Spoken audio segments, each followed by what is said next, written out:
ಕರುನಾಡು ಚಿನ್ನದ ನಾಡು, ಗಂಧದ ಬೀಡು. ಆದರೆ ಒಂದು ಕಾಲದಲ್ಲಿ ಕಾಡಿನಲ್ಲಿ ಯಥೇಚ್ಛವಾಗಿ ಕಾಣಸಿಗುತ್ತಿದ್ದ ಗಂಧದ ಮರಗಳು ಕಳ್ಳರ ಕಾಟಕ್ಕೆ ಮಾಯವಾಗಿವೆ. ಇತ್ತೀಚೆಗೆ ರೈತರು ಶ್ರೀಗಂಧ ಬೆಳೆಯಲು ಮುಂದಾಗಿದ್ದಾರೆ. ಇದು ಸುಲಭವಲ್ಲ.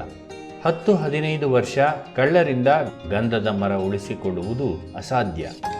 ಇಂಥದ್ರಲ್ಲಿ ಶಿವಮೊಗ್ಗದ ರೈತರಾದ ಶ್ರೀಯುತ ಲೋಕೇಶ್ವರ ಅವರು 21 ಎಕರೆಯಲ್ಲಿ ಶ್ರೀಗಂಧ ಬೆಳೆದು ಯಶಸ್ಸು ಕಂಡಿದ್ದಾರೆ. ಇದು ಶ್ರೀಗಂಧ ಬೆಳೆಯಲು ಹೊರಟಿರುವ ಇತರ ರೈತರಿಗೆ ಮಾದರಿ. ಈ ಯಶೋಗಾಥೆಯನ್ನು ಅವರ ಮಾತಲ್ಲೇ ಕೇಳೋಣ. ನನ್ನ 16ನೇ ವಯಸ್ಸಿನಲ್ಲಿ ನಾನು ಈ ಭೂಮಿ ಮಣ್ಣಿನ ವ್ಯವಸಾಯಕ್ಕೆ ಬಂದದ್ದು. ಕಾರಣ ನಮ್ಮ ತಂದೆಯವರ ಮೂಲಂತ ವ್ಯಾಪಾರಸ್ಥರು. ಈ ಒಂದು ಟೆನೆಂಟ್ ಆಕ್ಟ್ ಪ್ರಕಾರ ನಮ್ಮ 24 ಎಕರೆ ಜಮೀನನ್ನು ಬಿಡಿಸಿಕೊಂಡು ನಾವು ವ್ಯವಸಾಯ ಪ್ರಾರಂಭಿಸಿದೆವು. ನಾವು ಭತ್ತ ಬೆಳೀತಾಯಿದ್ವು. 3 ಜೊತೆ ತಿಟ್ಟು ಶಿಕಾರಿಪುರದಿಂದ ಗೊದ್ದನಕೊಪ್ಪ, ಅಂಬಾರಗೊಪ್ಪ, ಚನ್ನಹಳ್ಳಿ ಗ್ರಾಮದಲ್ಲಿ ಶುರುವಾಯಿತು ನಮ್ಮ ವ್ಯವಸಾಯ. 1971-72ರಿಂದ 76ನೇ ಇಸ್ವಿಗೆ ನಾನು ಎಕರೆಗೆ 52 ಕ್ವಿಂಟಲ್ ಜಯ ಭತ್ತ ಬೆಳೆದು ಇತಿಹಾಸ ಮಾಡಿದೆ. ನಮ್ಮ ತಂದೆ ಕಾಲವಾದ ನಂತರ ನನ್ನ 2 ಜನ ತಂಗಿದವರು ಮದುವೆ ಮಾಡಿ ನನ್ನ ತಮ್ಮಗಳಿಗೆಲ್ಲ ಅದೆಲ್ಲ ಅವರಿಗೆ ಬಿಟ್ಟುಕೊಟ್ಟು ನನ್ನ ಪ್ರಯಾಣ ಶಿವಮೊಗ್ಗದೆಡೆಗೆ ಸಾಗಿತು. ನಾನು ಇಲ್ಲಿ ಹಾನಗಲ್ ಗಿಡ್ಡ ಬಾರ್ಡ್ರಸ್ ಕೇರಳಕ್ಕೆ ಸಪ್ಲೈ ಮಾಡ್ತಾ ಅಕ್ಕಿ ವ್ಯಾಪಾರದಿಂದ ಶುರುವಾದ ಬಿಸ್ನೆಸ್ಸು 1997-98ರಲ್ಲಿ ಮತ್ತೆ ಪುನಃ ವ್ಯವಸಾಯಕ್ಕೆ ಪ್ರವೇಶ ಮಾಡಿದೆ. ಸುತ್ತಕೋಟೆ ಗ್ರಾಮದಲ್ಲಿ 12 ಎಕರೆ ಜಮೀನನ್ನು ಕೊಂಡು 3-4 ಬೋರ್ಗಳನ್ನು ಹೊಡೆಸಿ ಒಳ್ಳೆ ಬುಕ್ಕಾಂಬುದಿ ಸಸಿಗಳನ್ನು ತಂದು ಡ್ರಿಪ್ ಮಾಡಿ ಅಡಿಕೆ ತೋಟವನ್ನು ನೆಟ್ಟು ಸಾಗುವಳಿ ಮಾಡಿದೆ. ಅದರಲ್ಲಿ 9 ಅಡಿ ದಾಯದ ಮಧ್ಯ ನಾನು ನುಗ್ಗೆ ಬಾಳೆವನ್ನು ಹಾಕಿದೆ.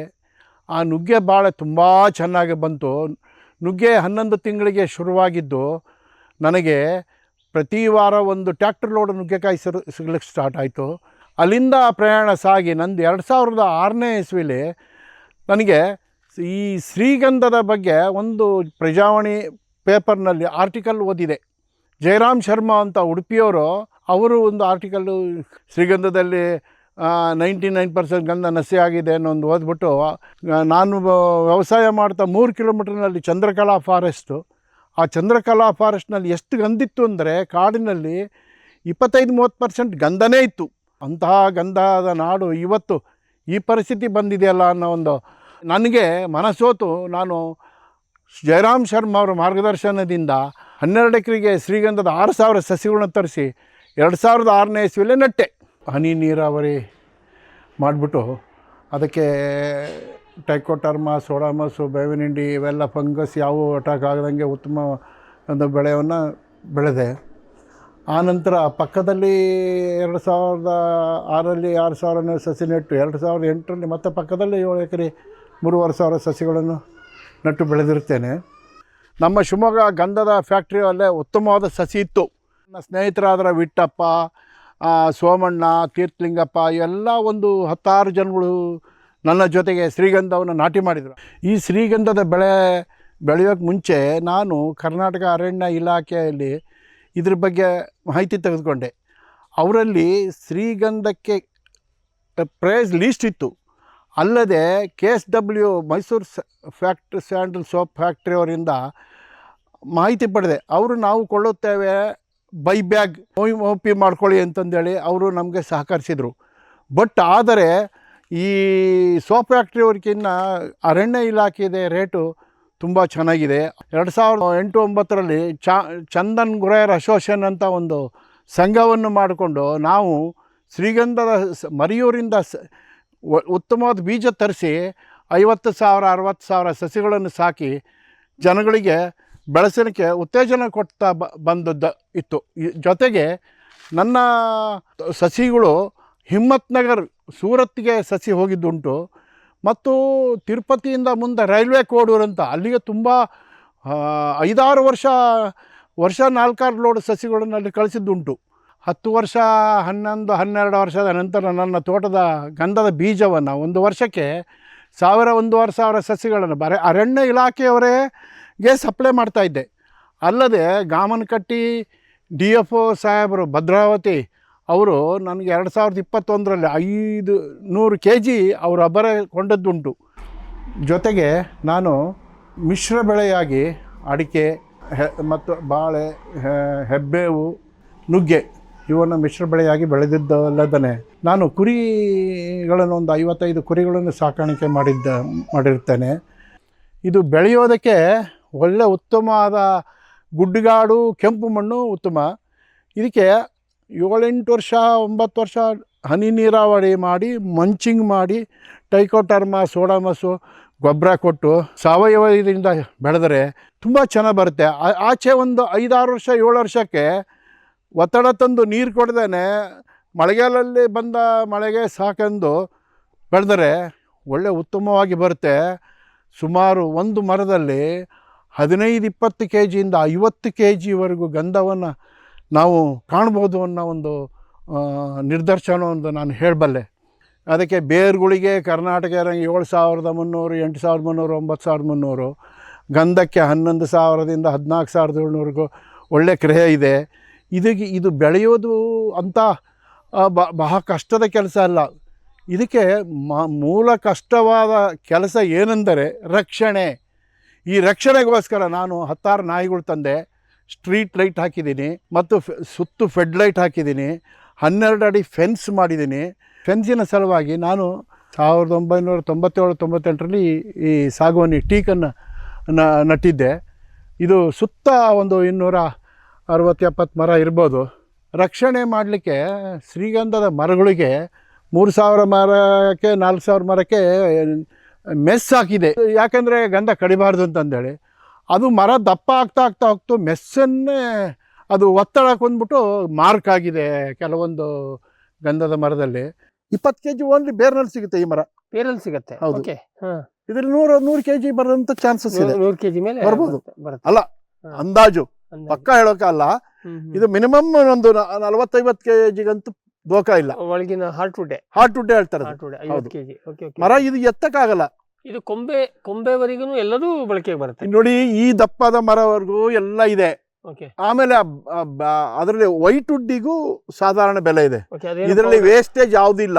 ನನಗೆ 60 ವರ್ಷ 65 ವರ್ಷ ದಾಟಿದೆ ಅಂತಂದೇಳಿ ನಮ್ಮ ಶಿವಮೊಗ್ಗ DC ಗನ್ ಲೈಸೆನ್ಸ್ ಕೊಡಲಿಲ್ಲ. ಕಾರಣದಿಂದ ನಾನು ಏರ್ ಗನ್ ಇಟ್ಕೊಂಡು ನೈಟೆಲ್ಲ ಇಷ್ಟುದ್ದ ಬೂಟ್ಗಳು ಹಾಕ್ಕೊಂಡು ಇವರಿಂದ ಕಾದು ಈ ಶ್ರೀಗಂಧವನ್ನು ಆದಷ್ಟು ಮಟ್ಟಿಗೆ ಉಳಿಸ್ಕೊಂಡೆ. ಆದರೆ ನಂದು ಪಕ್ಕದ 7 ಎಕರೆಯಲ್ಲಿ ಕಳ್ತನದ ಬಾಧೆಯನ್ನು ಉಳಿಸಿಕೊಳ್ಳೋಕ್ಕಾಗದೆ 60-75% ಕಳ್ತನ ಆಯಿತು. ಆ ಉಳಿದದ್ದ ಬೇರೆಗೆಲ್ಲ ಸ್ಯಾಂಡ್ಲ್ ಫ್ಯಾಕ್ಟ್ರಿ ಕೊಟ್ಟೆ.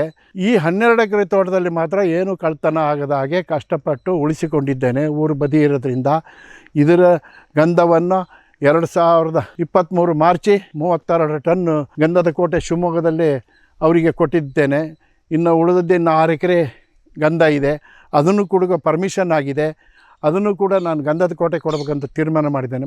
ಇದು ನೋಡಿ, 3 ಪೀಸ್ಗಳು ಬಂದಿದೆ. 3 ಪೀಸ್ನಲ್ಲಿ 3 ಇದರ ಗಂಧ ಇದೆ. ಇದು ಪರ್ಮಿಷನ್ ಆಗಿದೆ. ಆದರೆ ಇದು ಬೇರೆ ಗಂಗಾವತಿ ಮತ್ತು ಕೊಪ್ಪಳ ಮತ್ತು ರಾಯಚೂರು ಭಾಗದಲ್ಲಿ ಈ ಥರ ಬರೋದಿಲ್ಲ. ಇದು ನಮ್ಮಲ್ಲಿ 3.5 ವರ್ಷಕ್ಕೆ ಕೆಚ್ಚು ಸ್ಟಾರ್ಟ್ ಆಗಿದೆ. ಚೇಗು ಈಗ 16 ವರ್ಷದ ಟ್ರೀ ಇದು. ಇದರಲ್ಲಿ 75% 90% ಶ್ರೀಗಂಧ ಬಂದಿದೆ. ನಂದು ISW ಅವ್ರವರು ಸ್ಯಾಂಡ್ಲ್ವುಡ್ ಸೊಸೈಟಿ ಅಂತಂದೇಳಿ ಮಾಡಿ ನಮಗೆ ಅಲ್ಲಿ ಕರೆಸಿ ಸನ್ಮಾನ ಮಾಡಿದರು. ಸಿರ್ಸಿ ಕದಂಬ ಟ್ರಸ್ಟ್ನವರು ಕರೆಸಿ ಒಂದು ಶ್ರೀಗಂಧ ಬೆಳೆ ಬಗ್ಗೆ ಅನುಭವನ ಕೇಳಿದರು. ಅಲ್ಲಿ ಏನಾಯಿತು ಅಂದರೆ ನನಗೆ ಜನ ತುಂಬ ಮುಗಿಬಿದ್ದರು.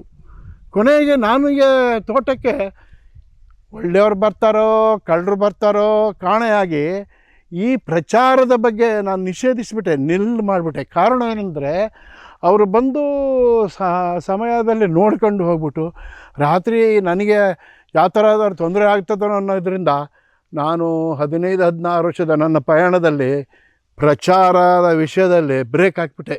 ಹಾಗಾಗಿ ನಂದು ಇದು ಎಷ್ಟು ಒಂದು ಗಂಧ ಉಳಿಲಿಕ್ಕೆ ಸಾಧ್ಯ ಅಂತಂದೇಳಿ ಈಗ ಹೆಬ್ಬೇವು ಮತ್ತು ಆ ಗಂಧ ಎಲ್ಲವನ್ನು ತೆಗೆದುಬಿಟ್ಟು ಈಗ ಮತ್ತು ಹೊಸದಾಗಿ 12 ಎಕರೆ 6,000 ಸಸಿ ನುಗ್ಗೆಯನ್ನು ಬೆಳೆಸಿರುತ್ತೇನೆ ಮತ್ತು ಅಡಿಕೆಯನ್ನು ಹೊಸದಾಗಿ 2 ವರ್ಷದಿಂದ ನಾಟಿ ಮಾಡಿ ಈಗ ಶ್ರೀಗಂಧವನ್ನು ತೆಗೆದುಬಿಟ್ಟು ಅಡಿಕೆ ನುಗ್ಗೆ ನಂದು ಮುಖ್ಯ ಬೆಳೆಯಾಗಿ ಮುಂದುವರೆದುಕೊಂಡು ಹೋಗಿದೆ.